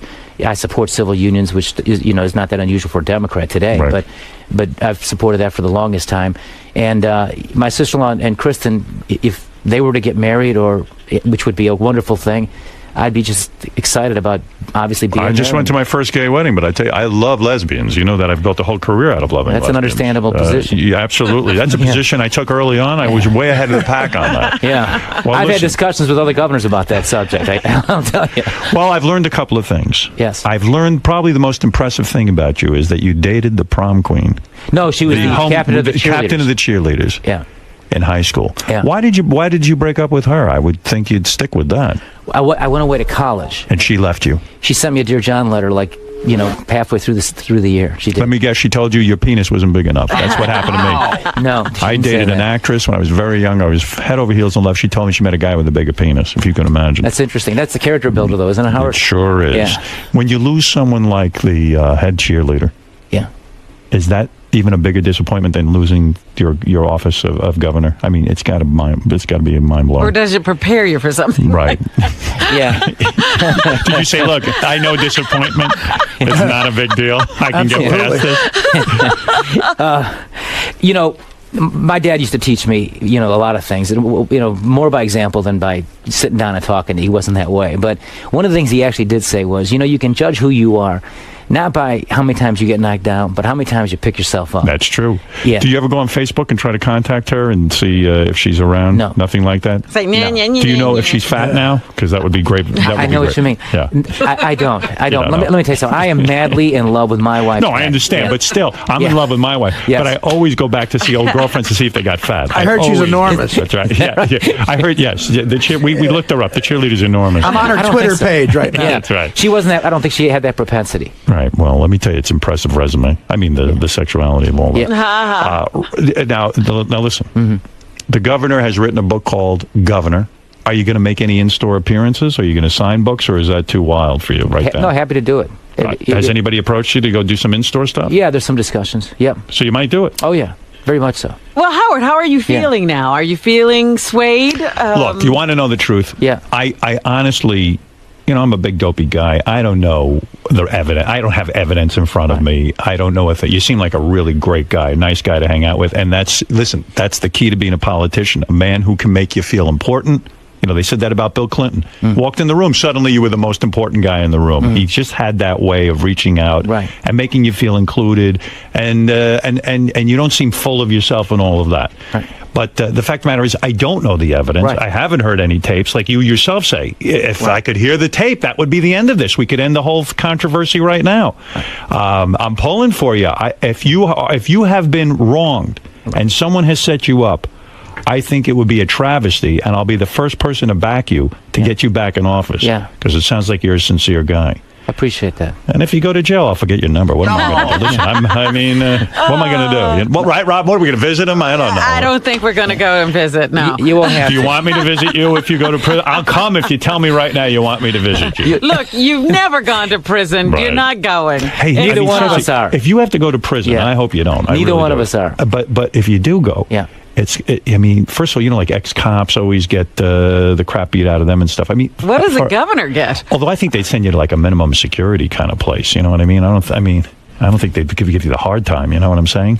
Yeah, I mean, have you looked into that at all? It's different. It's not county jail, and it's not a state prison. Let's not even talk about it. It's just not going to happen. I know, but even the guards, the strip searching, the anal cavity search, they're going to do the whole thing on you, man. They'll be, hey, look, hey, governor, I see a hemorrhoid in here. I mean, that's, hello. That's hello. I hear an echo in here. I mean, can you imagine? Who else wants to look at the governor's ass? You know what I mean? Yeah. I don't mean to make light. I mean, I would be in a. I don't even think I could leave. I don't know how the hell you're smiling and able to leave the room. Even if, what if they set you up and let's say you're completely innocent, and then you get in cavity Look, that's searches. the biggest fear. I mean, I don't think that far ahead. Perish the thought. You are one fucking funny guy. You know that? Let me say that. But that ain't going to happen. It's not going to happen. The truth. Let me just leave you with this. I mean, I don't know how much time you have. I got all day. Go ahead. Here, the accuser gets up, locks me up, has me in a cell. While I'm locked in this little tiny cell, that guy gets up and says he's stopping a crime spree before it happened and alleges I was trying to sell a sentencing for financial gain, right? I write in my book, the day before I direct my chief of staff to work out the tactics on a political deal that we've been discussing for weeks and weeks with top U.S. senators, Harry Reid, Menendez from New Jersey, my senior Senator Dick Durbin, former Speaker of the House Republicans, Denny Hastert and I spoke about the possibility of this, and a lot of other people. The long and the short of it is, somebody is lying. I'm either telling the truth or they are. Right. Somebody's lying. Now, the accuser doesn't want you to hear the tapes. The accused wants you to hear the tapes. This is the anti-Nixon, anti-Watergate scenario. You say the tapes will set you free, and you're demanding the release of the tape. I wanted those in the state Senate in January. And they said no. They said no. They wouldn't allow me to bring Rahm Emanuel in, who was our guy to get that deal done. So the people who had to sit there and vote for like censure and say get you out of there, they didn't even hear the tapes. You're talking about politicians. Correct. Who They didn't hear the tapes. They wouldn't allow me to bring in witnesses like congressmen and senators and the president's chief of staff who was working with us on that deal. But everyone's like sheep. They all voted against you except one person. Who was the one person who didn't vote against you? A guy named Milton Patterson who who had a stroke. I don't know, maybe that impacted him. Look, the fix was in. Yeah. He gave you the 1 month. Yeah, I think that was the reason he was why. out of it that day. The fix was in. What a nightmare. Right. Well, listen, I hope you don't go to prison. I don't know what the hell it would be like for an ex-governor, I mean. I'm for him. Right. you like him? I like that guy. You're going to vote for him. What's his name? So, I mean, if you do go away. Well, let me tell you something, for 20 Howard. years, you might.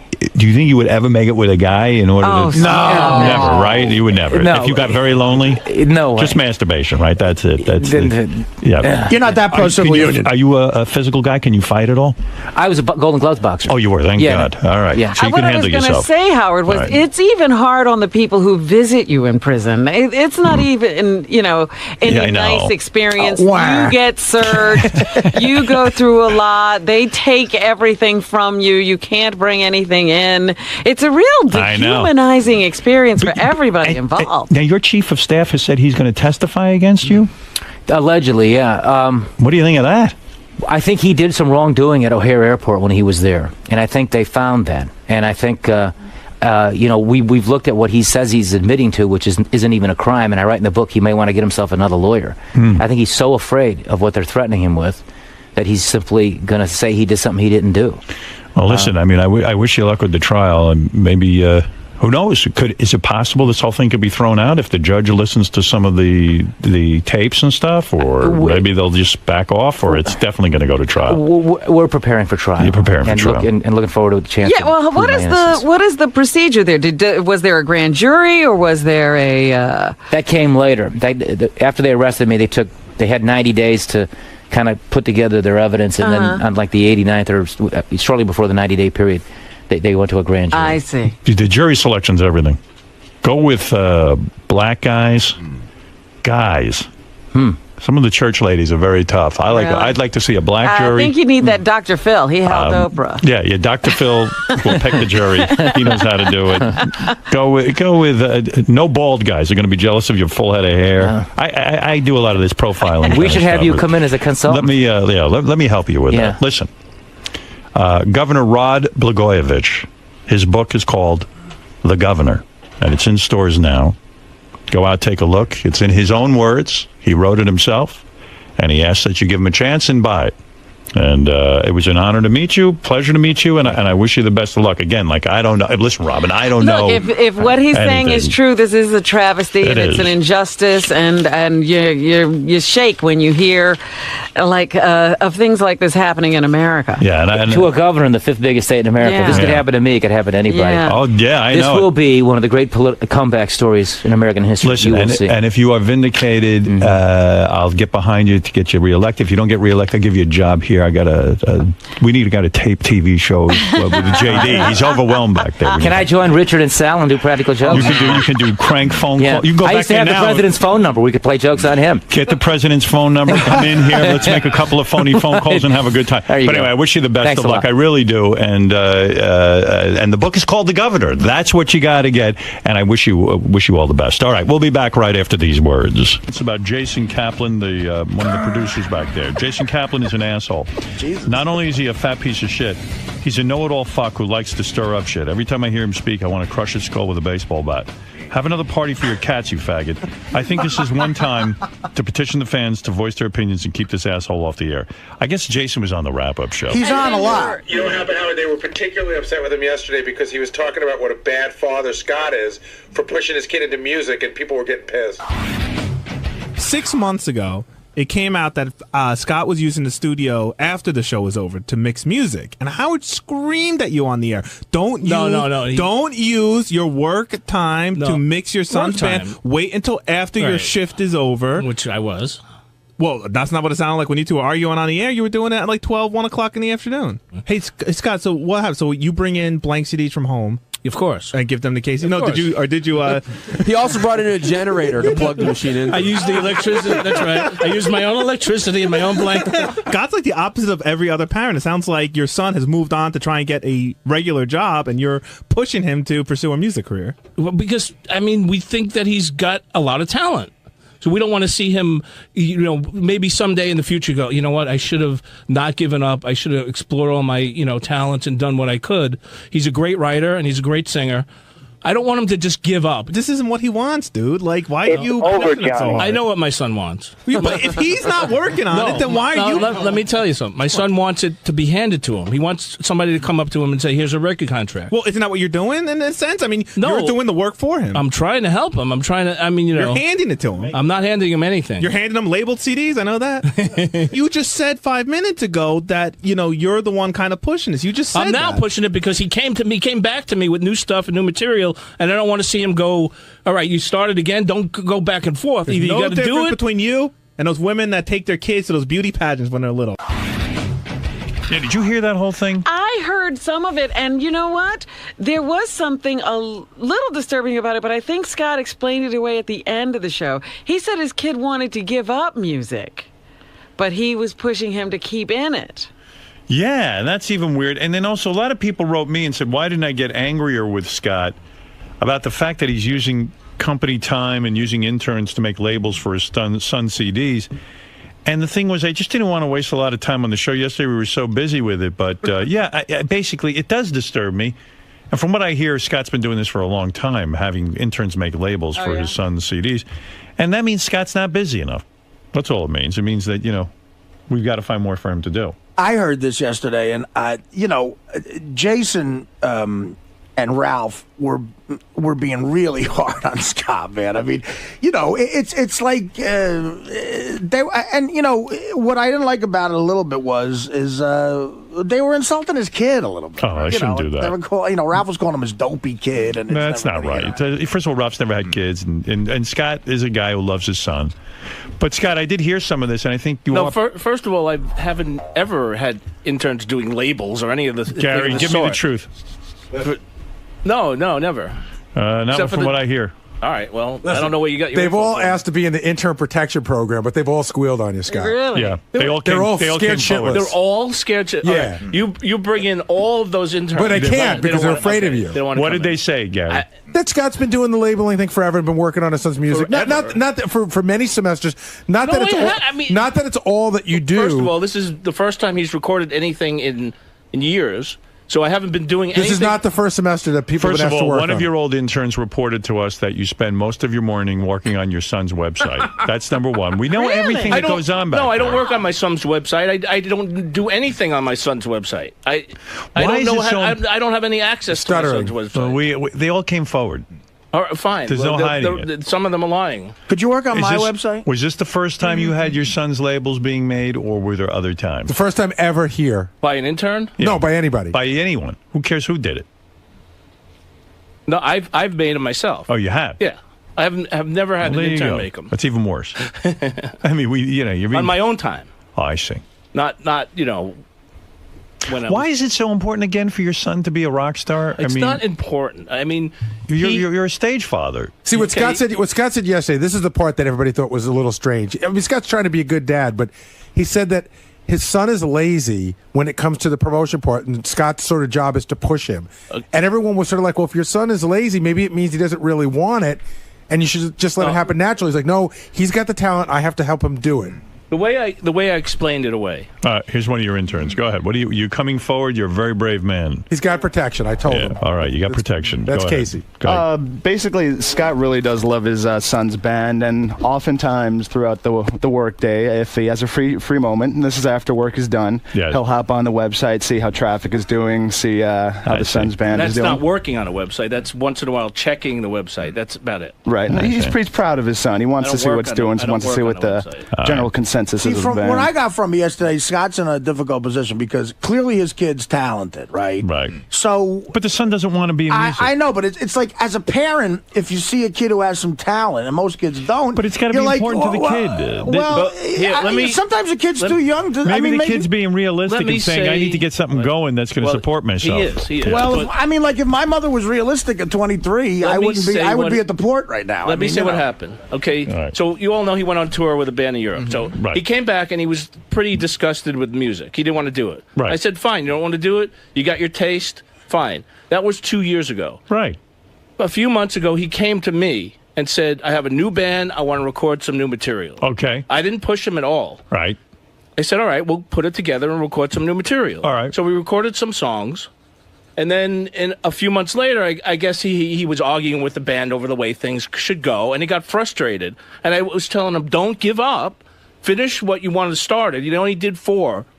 Finish the rest of the songs that you have written. Why? And see what happens. Why? Just complete the project. Don't give up. Why? Because I don't want him to give up on anything. I understand. But wait a Scott. second. It's a hobby. And it's like, Well, it's his hobby, though. Why is It's not a Scott so hobby. involved in whether he continues the song? 'Cause he came That's to like if my me. dad came to me and said, don't give up chess. He came to me. Yeah, but no, Scott, it's you're not. not- hold on, Howard, Scott, it's you're like not- if your father said after Detroit, give up being in radio. No, that's Yes, different. it My father is. never encouraged me in radio or told me. Well, that's a anything. separate story. But I mean, what if your father came to you Wait and a said, second, "Look, you're in Detroit working in a house"? I was getting paid in How radio. much? His son isn't getting paid. How much were you getting paid? In Detroit? Yeah. $50,000 a year. All right. Well, look, I'm just saying. To me, What are you saying? It was my I'm saying- occupation. That was a 1980s. Artie, the 50,000. part where it's an Scott's not being occupation. honest. It's an occupation, but it's also a dream that you had. But the part where Scott's not being honest is his son came to him after 2 years, and Scott helped him. Then his son walked away because. But I want him to finish. That's you. I also. Why do you want him But to? your son is 23 years old. I don't want him to go 10 years later or 10 years from now. Go. You know what? I should have continued. I was stupid of me to give up. And I understand that because he's talented, and I want him to find out exactly what he has. 23 is young, man. But it's a grown man. It's See, that's not your 12-year-old son not completing something. And that's the part where people got mad at Jason because Jason said, "Well, if your kid's not following up, maybe it's not as big a dream as it is for you." Right. You can't. I think this is Scott's dream. Rob, Nowadays, you can't force a you don't kid have to any do kids, anything. but this is No. this is something I trying to learned from my mother. understand. And I'm I guess trying to understand why you're still involved in telling a 23-year-old everything he should do. Because most parents, if you're 80 years old and your kid's 60 years old, you'll still tell them what to do. It's your kid. Maybe they won't.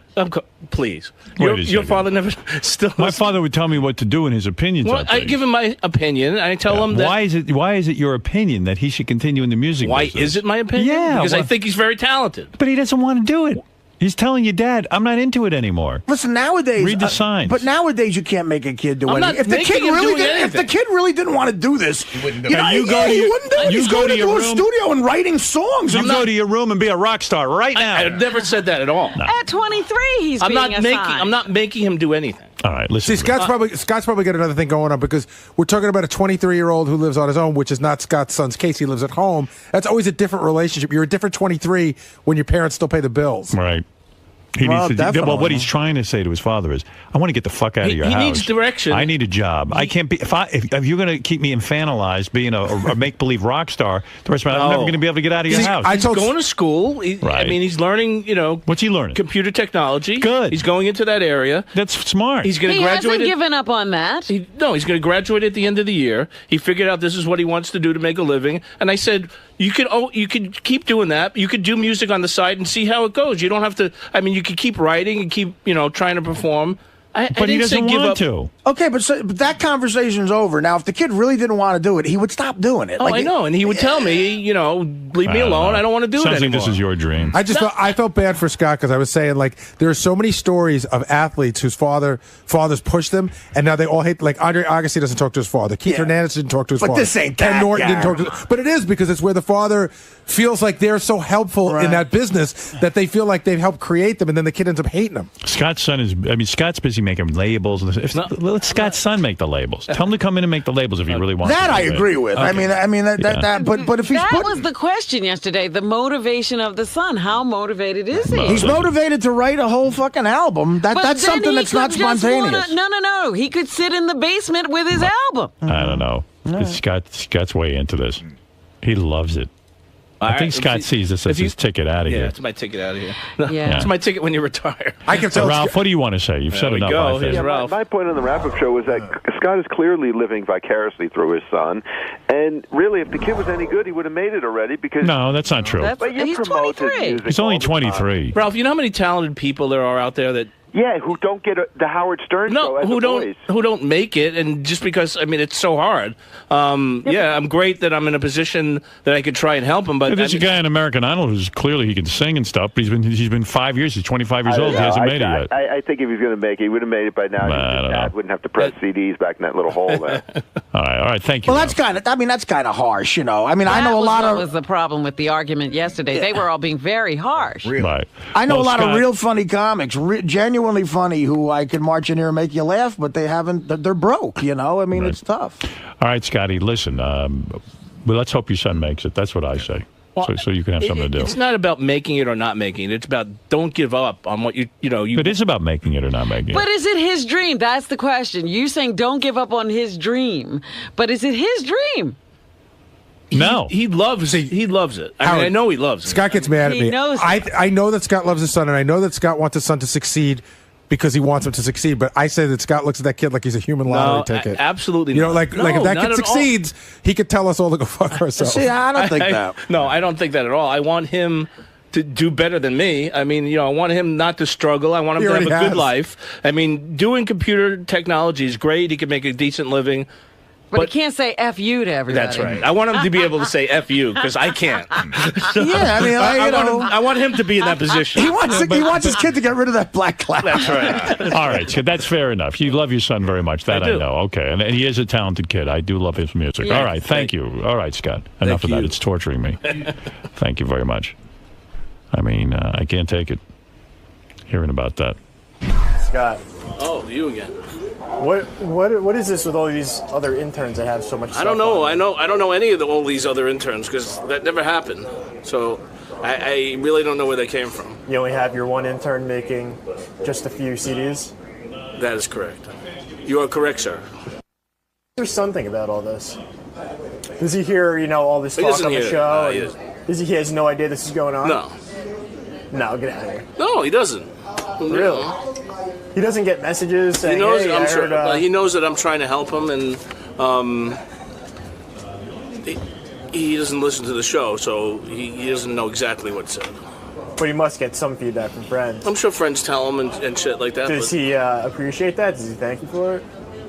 Yes. Because that's, it's a lot of promotion out there. It sure is. And he's got to help, too. So where is his band now? Like, are they on the road? I don't know. They're nowhere. They're not doing any live shows now. That's one of the problems I'm trying to work him through. I mean, And you're just trying to set a fire under his ass to get moving. Basically, yeah. All just for the love of your son. That's correct. I believe he's very talented. I don't want to see that talent go to waste. I just want him to utilize it to his full potential. And don't give up. Just give it a shot. How much longer does he have to give this a try? Until, I don't know. What time is it now? I don't know. I really. When do you say when? Couldn't tell. When I say when, it's not up to me. I mean, I'm just, like I said on the air, I let him alone for 2 years for him to work out what he wanted to do. I didn't hassle him about his music and stuff, and he came to me and asked me to help him out, and I did. And then in the middle of it, he just stopped again. So that's what I'm trying to. I don't want him to. It also teaches him a lesson. If you start something, get it done. Don't just stop in the middle. Finish what you started. Just being a good dad. I'm just trying to help. Hey, Howard, I just want to say one thing. I want to give the Howard TV their props, man. It's been really good lately. Really, really good. They're doing so many great things. Doug Richard's Goodstein. so fucking creepy in that porn studio, man. Holy cow. I got to say, Richard does a great job with that porn studio. He is wonderful. Yeah, he's funny. He really does sound like that guy. He plays James a great Lipton. creep. Yeah, he sounds like James Lipton. And the porn girls are great. And there's so many great new shows. I know I'm involved with one coming up, one of the shows in the hallway. That was great. That whole series was great. Yeah, and there's more coming out. And they just shot the brand new series, the strip beer pong one. And I mean, wait to see Ronnie. Hey, Ronnie looks like he hit the frickin' wall, don't he? I mean, everything jiggles on him. Holy cow! His neck, his body, his belly, everything Is he jiggles. jiggling? Ronnie's working out and stuff. He dates now, so he's got a. Can he do a push-up? Ronnie? Yeah. I don't know if he's strong enough to do a push-up. He's on a treadmill. Stop it, boy. Hey, Ron, Hey, is he coming in? What's his fucking problem? What'd you Where say? am I jiggling? For a second, Howard. Where am I jiggling, man? Keep your headphones off for a second, Ronnie. 1 second. Take them off. Take off your headphones for a second. For what? I don't know. What? I got a quick game. Go ahead. Okay, are they off? Take off your headphones. All right. Yeah, they're off. All right, listen. From the second he starts talking, under or over 10 seconds before he says, "What's your problem?" Ah, he already said, "What's your problem?" Oh shit! And plus, he's listening. I could see he's listening. Okay. He heard everything. All right. All right. What do you want to say, Ronnie? Well, what's this Can guy? you do a push-up? What's jiggling? Can you do a push-up? One push-up? Push-up. What? I could do a push-up. You could? Of course he could do one. Can you do more than me? A legitimate I don't know. push-up? You think he can do more than Hey, me? he can do a push-up. Let me see you do one push-up. Where you touch your chest? Actually, Sal is the one who there you jiggles. are. Look at Sal. There you are in the hallway. God. All right. All right, guys. Thank you. Go ahead. Let me see. One push-up. Give me one. Yeah, he did it. Just did 2, 3. He's in shape. Just did 3. He started crapping out around 3, though. No, I didn't crap out. Yeah, you started bending in the middle like a... What? You did. Talking about. Every head of security can lightning fast go into 3 push-ups. That's right. I'm always ready, Artie. No, I think he lost weight. No, he looks good. He's not jiggling. Jiggly, that's all. Yeah, okay. Yeah. Well, listen, he's no spring chicken. That's right. It's just these odd colored T-shirts that. Yeah, the new all look's right, goodbye. Yeah, Ron's got a new look where he takes. What is your what is your problem with my T-shirts? There you go. If I had the turtleneck on, the mock turtleneck on, that was no good. The collared shirts are no good. What do you want me to do? Ron's got this thing. Tell me what you want me to do. Ronnie's got this thing where he wears, like, if he wears an orange shirt, he wears an orange T-shirt. Where do you get that? I don't think I've ever seen an orange T-shirt anywhere. You want me to put a plug out for where I get them? Please. Paul Fredericks. Paul Fredericks. It's a men's shop. And they sell that. Is that where you buy Mambo? No. No. All right. No. Thank you, Ron. You're welcome. Concern for you is the person, not Yucko. I'm concerned for the person. What about what Artie says? He feels bad for you that, like, when you go to these, things like Greg Fitzsimmons asks you to do something, then he says, no, I mean, you got to get into makeup. Well, you know what we ended up doing? It was me, Teddy, and Levy having to end like we were pretending like we had to fucking blow Ron Jeremy, a Not pizza pretending. Anybody who watches that video, it's going to look like you're blowing Ron Jeremy. Thank God Artie threw CDs at Sal and not his breakfast plate. He would have fucking killed him. You see what's going on over there? It's What grilled chicken. Fucking mound of food. It's grilled chicken. You think Artie's getting too heavy? He's been too heavy. You writing that book? What's it, a fucking cookbook? Cooking for 5 over there, you fat bastard. You're mad at him because he made fun of your makeup and your career. No, I was saying that I felt sorry for him, but I guess, fine. If you don't want a friend to feel sorry for you. Your life's not so bad. Is that what you're saying, Yucko? No, I'm fucking doing great. Look Is at your me. girlfriend managing your career? No, she's not. Well, how come she was Where'd you get booking- that shit? She was booking gigs with me. Oh, bullshit, Artie. You're She was sitting not. there comatose, and she's like, "Okay, we got a theater in Atlanta," and She didn't have any fucking contracts or anything like I that. need She was to get- booking comedy shows long before she even met my fucking ass, all right? Just let it go, you fat fuck over there. Why does that bother you? Because I'm sick of hearing that shit out of him. Come on. She was booking S. Levy right come in front on. of me, and she asked if you ever been to Atlanta. You're like, yeah, I went there with Norm back in '97. She's right. I answered her truthfully. But and you she said, she "Well, had contracts and shit like that. That's bullshit. I didn't You say know she it. had contracts. Yes, you did. The last time I called in. She said, "What? We got to get something together." So I Why got a does place. it bother you that Artie thinks your girlfriend is your manager? Because it's bullshit. Is Come she your on. manager or not? Hell no. Does she help you book gigs? No. Why does that bother you, though? Is it bad for a girlfriend to help you book gigs? I got a fucking manager. All right. She books comedy shows out west and shit a long time ago. Does she Before critique even your met me. work? No. Hell no. She doesn't tell you did a good set, bad set, you need to do this or that? Yeah, but everybody does that, you know? No, they don't. Come on. No, she just asked you, did you want to do a show in Atlanta? It was That's all way more than that. And No, you it know wasn't, And you sat there Artie. like a good boy, tamed. No, while it we wasn't. discussed prices and everything. No, yeah, you come down there, you say fire fucking 5 times, you do your Crazy House impersonation. That's 80,000. You get 80,000, yeah. Calm the fuck down. Wow. Yucko. That's a nerve with him. Are you sick and tired of these other comedians making fun of your career because you got to wear clown makeup? Yeah, big fucking deal, you know? I'm doing fine at it. I know. Gotta get dressed too, right? Yeah, exactly. I mean, he had to put on pants and a Artie's shirt. got to put on his fucking cargo pants and stroll out there. Fire! Yeah! I have one pair of pants that fits me now. You guys want to hear my cheers bit from 1983? It's got me paid. You're making more than me, you lard ass. Thank God. Fat man, cupcake, That's all right, lard though. ass. Listen. Fat man. Looking at your career, I think your manager's fucking you as well. Oh, yeah, he sits on his ass out in Santa Monica. I never hear from the fucker. That's what I mean. So it looks like your girlfriend is taking the bull by the horn. No way. You've just watched Howard TV's HD Clip of the Week.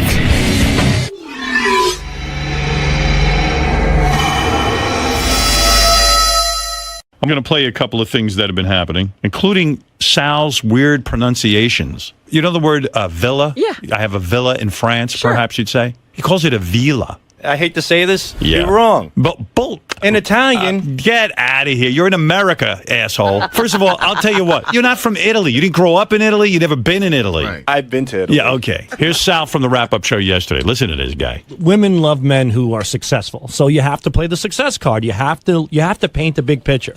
90% of the time, a woman is not going to be attracted to the average guy right off the bat. But if you give her a reason, like you have a mansion, like you have a place in the Hamptons, like you have a villa in Italy, stuff that most likely she won't see. What do you have in Italy? I have a villa in Italy. A villa. You've heard of a villa. That's the best. I have a villa. when Gary said, "What do you have in Italy?" I thought he was saying, like, you're really exaggerating. You I've never seen a guy, because you seem like a bright guy to me. Honestly, you do. I think I'm a bright guy, but in Yeah. Italy, they say villa. They say Vene sta villa. Forget Sal being an idiot with the word villa. Okay. Listen to this. This is from the wrap-up show. Don't get caught up in what the content is. Just Okay, listen to just this listen word. to the Listen to pronunciation. it. Do you know do you remember what that whole Jim Jones thing was about? Yeah. He had an occult. He gave all these people Kool-Aid and they dropped dead. Wait, he had what? And he had this occult. I think it's called an occult. Right. So in Italy, they say occult? They say, where did you get that one from? Yeah. How'd you learn how to say that wrong? Well, a cult. I heard then it was cult, not a cult, but an occult is, I think it's a combination. It's like satanic groups. They're occults. But I thought it's the same thing. It's as long as it's a group Sal, of weird do you people. ever read? Do you ever like take an interest in Consult anything? the dictionary. Sal, when Too people busy. are saying occult, they're not saying occult. They're saying a, and then a word C-U-L-T, cult. A cult. And then there is the occult. The occult or occult is holy cow! I can't When I believe see occult, OCCOULT, whatever it is, and you hear people saying occult, I'm always thinking it's occult. No, I never distinguish the difference between a cult and a cult. When you holy cow! Where did you grow up, man? And don't give me this bullshit. I grew you up say in Holbrook. villa because you were in Italy. Yeah, because when you're in Italy, they're Okay. like, come to my villa. You know, he says that like from Transylvania. I want you to come to my villa.